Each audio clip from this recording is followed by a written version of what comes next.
तो नमस्कार। आप जैसे कि अभी अभी आपको हम बताए थे कि यहाँ पे मुख्य अतिथि भी बैठे हुए हैं बात करने के लिए। चलिए बात करते हैं इनसे।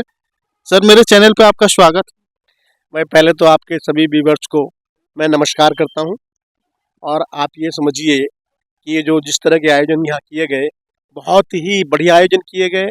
और जो भी आयोजक करता है मैं सबको धन्यवाद देता हूं, और आपके साथ साथ आपके चैनल को भी धन्यवाद देता हूं कि कम से कम आप जैसे लोग इस छोटे लोगों के बात को बढ़ा तो रहे हैं, जो तो इसलिए मैं आपके चैनल को धन्यवाद देता हूँ। सर, अभी यहाँ पे वक्ताओं के मुखार बिंदु से निकला कि देश की प्रथम शिक्षिका के तौर पर जाना जाता है। आखिर ऐसा क्यों? वैसे तो 5 सितंबर को शिक्षक दिवस दूसरे के नाम पर मनाया जाता है। देखिए, जिसके नाम पर वो शिक्षक दिवस मनाया जाता है, भाई वो राष्ट्रपति रहे, तो राष्ट्रपति का शिक्षक दिवस से क्या मतलब था? माता सावित्रीबाई फुले को कौन नहीं जानता कि शिक्षा के लिए, शिक्षा की अलग जगाने के लिए उसने कितने कष्ट सहे हैं जो। और जब वो स्कूल में जाती थी, घर से, गांव से भी उनको निकलवा दिया गया था। जब दूसरी जगह कहीं स्कूल उन्होंने चलाया तो जाती थी, लोग उन पर गंदगी घोल करके डालते थे। 2 साड़ियां रख रखी, 2 जोड़ी कपड़े रख रखे थे उन्होंने स्कूल में। स्कूल में जाती थी, पहले कपड़ों को धोकर फैलाती थी और दूसरे कपड़े पहन करके जब वो बच्चों को पढ़ाती थी। साथ साथ देखिए, उन्हीं लोगों के सबसे पहले जो बच्चे पढ़ना है, 6 बच्चे पढ़ना आए थे कुल। लड़कियां 6 पढ़ना आई थी। सन 1 जनवरी 1948 को जो महिलाओं का स्कूल खोला उन्होंने, तो उसमें 4 बच्ची पंडितों की थी। हाँ हाँ, 5, हाँ 1848 में, यानी कि 1 जनवरी 1848 को जो पहला स्कूल खोला, तो उसमें 4 बच्ची पंडितों की, 1 बच्ची मार के, 1 पाल की, 6 बच्चियां कुल पढ़ने आई। तो आप ये बताइए, क्या मुझे बताइए और आदमी ने जिनके नाम पर मनाया जाता है क्या इतना काम किया है शिक्षा के लिए? तो वास्तव में सही मायनों में शिक्षा की देवी कौन है, जो हमारे लिए कौन है, इस देश के लिए कौन?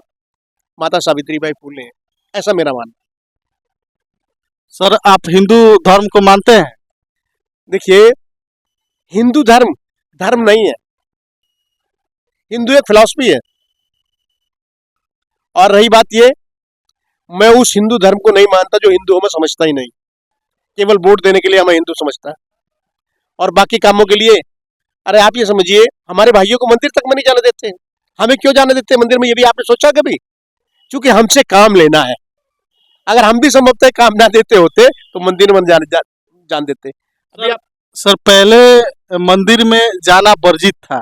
ये हम भी पढ़े कि पहले पहले मंदिर में, जैसे गांव में काली माँ का एक मंदिर हुआ करता था, वहां पे वैसे समाज के लिए एक अलग बाहर ही पूजा करना, अंदर नहीं जाना है।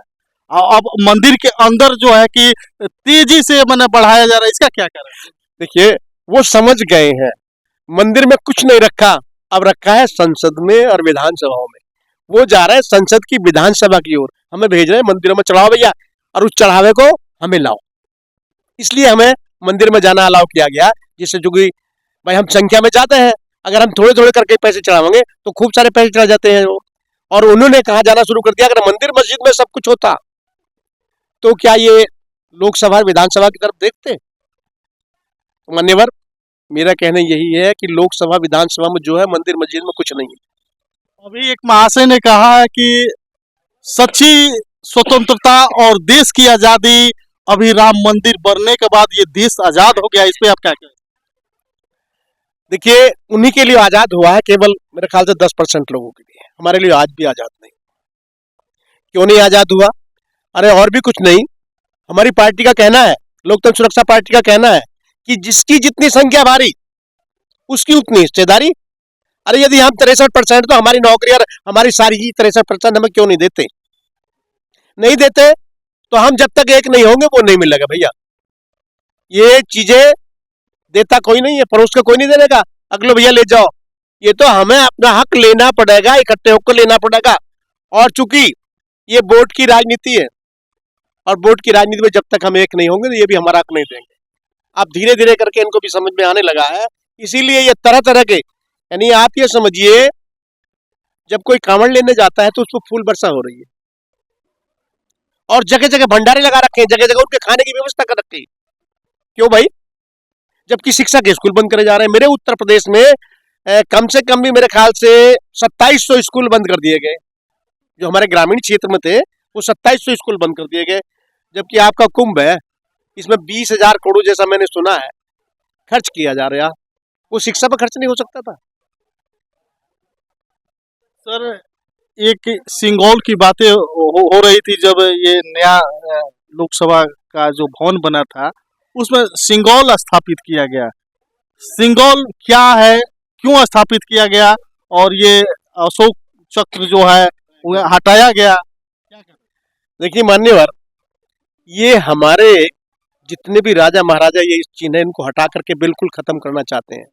आप नोट देख लीजिए, पहले नोट पर पूरा का पूरा जो जहाँ सफेद था उस पर भी जो अशोक की लाट आती थी, इधर भी अशोक की लाट पूरी थी। करते करते करते करके वहाँ तो गांधी जी बैठा दिए और वो अशोक की लाट को बिल्कुल किनारे ले आए। तो सिंघोल यानी मनु स्मृति का एक चिन्ह है, जिसे इन्हें लाकर इसे हटाकर बौद्ध गौतम बुद्ध के चिन्ह को इनको हटा करके और वो कर दिया गया। ये धीरे धीरे करके मनुवाद की तरफ ले जाना चाह रहे हैं। वही कहा मैं, जैसे कि एक मेंढक को देखिए आप, अगर एक मेंढक को खौलते पानी में डाल देंगे तो एकदम कूद कर बाहर हो जाएगा, क्योंकि उसे अपना टेम्परेचर चेंज करने की क्षमता होती है उसमें। और यदि धीरे धीरे उस पानी को गर्म करें तो वो एक दिन मर जाएगा। तो ये वही कर रहे हैं, धीरे धीरे कुछ कुछ कुछ कुछ थोड़ा थोड़ा पकड़ करके आगे बढ़ रहे हैं, जिससे अगर हंगामा होगा तो रुक जाएंगे और नहीं होगा तो धीरे धीरे आगे चल ही रहे हैं। सर, भीमराव अंबेडकर साहब जब संविधान लिखने जा रहे थे तो वैसे आदमी पढ़ा है, सुना है कहीं कहीं भाषणों में कि वो पहले मनु स्मृति बहुत सारे किताबों को जला दिए। ये मनु स्मृति वाली कौन कौन सी पुस्तकें हैं जो जिनको वो जला दिए? अभी जो है कि लोग संविधान का निर्माण हुआ तो ये संविधान से क्या फायदा हुआ, वो जलाने से क्या घाटा हुआ, फायदा? थोड़ा सा चर्चा करें। देखिए, जो संविधान का अगर निर्माण ना होता, अंबेडकर जी इन सारी बातों को ना सोचते, तो आज हम यहाँ बैठ के जो स्वतंत्र बात कर रहे हैं कर थोड़ी पाते। आप उस अंबेडकर जी को देखिए जिसका बेटा मरा पड़ा था जो, और उन्हें इस संविधान पर क्वीन के साइन कराने थे। विक्टोरिया जो क्वीन थी उसके साइन कराने थे। अगर उसके साइन ना होते तो ये संविधान ही लागू ना होता, क्योंकि शर्तें थी कुछ जो थी जो। तो आप माननीय अंबेडकर जी को देखिए, वो कितने दरिया दिल थे इस पूरी बिरादरी के लिए और सभी के लिए, कि उन्होंने अपने बेटे की मृत्यु पर भी कह दिया अगर मेरे जने कितने बेटे मरेंगे अगर मैं इस पर साइन नहीं करा पाया। तो भाई मैं तो सर्वोपरि मानता हूँ इस संविधान को, और जब तक ये संविधान है जब तक हमें बोलने का अधिकार है। अगर ये संविधान खत्म हो गया तो संभवतः जो हम बैठे स्वतंत्र से बोल रहे हैं ये नहीं बोल पाने के। तो ये थे हमारे राजपाल सैनी जी, और कुछ भी अतिथि हैं इनसे भी बातें कर लें। सर, कहाँ से आप आए हैं? मैं बेसिकली छपरा से ही हूँ और दिल्ली से एडप्रेजेंट आया हूँ। लोकतंत्र सुरक्षा पार्टी के बिहार प्रभावी। सर, आपकी पार्टी किन मुद्दों पर काम कर रही है? हमारी मेन तो मुद्दा ये है कि जो बिहार में बच्चे बाहर नौकरी के लिए जाते हैं, आप वहाँ न इज्जत है न सम्मान है, वापस भी आता है कि नहीं आता है कोई पता नहीं। बूढ़े माँ बाप बेटे के इंतजार में मर जाते हैं, दवाइयाँ नहीं मिल पाती है। तो मैं तो सरकार से यही कहूँगा कि फैक्ट्री यहीं लगाओ ना। क्यों बच्चे जाते हैं बिहार में से बाहर, क्यों जाते हैं बिहार से बाहर? आप फैक्ट्री यहाँ लगाओ, और आप नहीं लगाओगे तो लोकतंत्र सुरक्षा पार्टी रोड पर आके मांग करेगी कि लोगों को यहाँ नौकरी दो। और मुद्दा क्या है? राशन की। अरे आप भीख दे रहे हो क्या? 5 किलो राशन बांट रहे हो, भीख क्यों दे रहे हो? उनके दोनों हाथों को काम दो ना। लोकतंत्र सुरक्षा पार्टी उस पे भी काम करेगी। आप महिलाओं का अधिकार की बात करते हो, स्कूल कितनी दूर दूर है।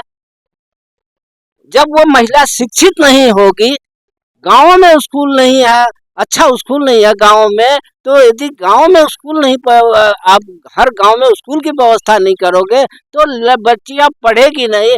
9वीं के बाद बच्चों की पढ़ाई लड़कियों की खत्म हो जाती है। पेरेंट्स दूर तक भेजते नहीं है, यातायात के साधन नहीं है।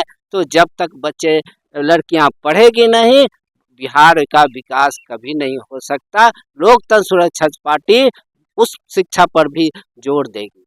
तमाम सारी सभाएं होती रहती है, जन जागृति कार्यक्रम चलते रहते हैं, लेकिन जब वोट आता है तो वही मुद्दा छाया रहता है, राम रहीम का मुद्दा छाया, मंदिर मस्जिद का मुद्दा छाया रहता है, इस पे आपकी क्या राय? देखिए, सबसे पहले तो बिहार की परिस्थिति यह है कि अपनी सीट बचाने के लिए कभी इधर कभी उधर, कभी इधर कभी उधर सीट बचाने के चक्कर में रहते हैं। और कभी राम के फेवर में बोलते हैं, कभी किसी के फेवर में, किसी का नाम नहीं लेता हूँ, कभी किसी के फेवर में। तो आप सीट ना बचाए, आप जनता के बीच में ही जाके काम करेंगे, आप जनता के बीच में काम कीजिए ना। आपको क्या जरूरत है कभी इधर जाने का, कभी उधर जाने का? तो आप जनता के राम रहीम के विषय में आपको बात करने की जरूरत ही नहीं पड़ेगी, जब आप हर जनता के बीच में जाके काम करेंगे। अपना परिचय बताएं। मेरा नाम सत्येंद्र भगत है, प्रदेश प्रभारी बिहार लोकतंत्र सुरक्षा पार्टी। तो ये थे हमारे सत्येंद्र जी। और एक सर और भी हैं, दूर से आए हुए हैं, थोड़ा इनसे भी हम बातें कर लेते हैं। सर अपना नाम बता दें। मेरा नाम प्रेम प्रकाश है और मैं संस्थापक माली मालाकार कल्याण समिति और महात्मा ज्योतिराव फूले स्मारक जो बिहार के राजधानी पटना में है, उसका भी मैं संस्थापक हूँ। सर, एक गुलामगिरी पुस्तक जो आया है उसमें क्या खास बात है? गुलामगिरी महात्मा ज्योतिराव फूले ने उसकी रचना की है और उसमें उन्होंने तमाम ऐसे समाज के लोगों को जो हिंदू धर्म के द्वारा या कहिए मनुवाद के द्वारा, ब्राह्मणवाद के द्वारा समाज को जिस तरह से अवतारवाद और धर्म के नाम पर धर्मभीरू बनाया, डरपोक बनाया कि तुम इस देवता को नहीं मानोगे, इस कर्म को नहीं मानोगे तो तुम्हारा अनिष्ट होगा, तुम्हारे यहाँ कुछ माने बच्चा मर जाए, बेटा मर जाए, पति मर जाए, इसलिए तुमको इन अवतारों को मानना होगा, इसकी पूजा करनी होगी। तो इस अंधविश्वास को दूर करने के लिए महात्मा ज्योतिराव फूले ने समाज को जगाने के लिए गुलामगिरी की रचना की थी।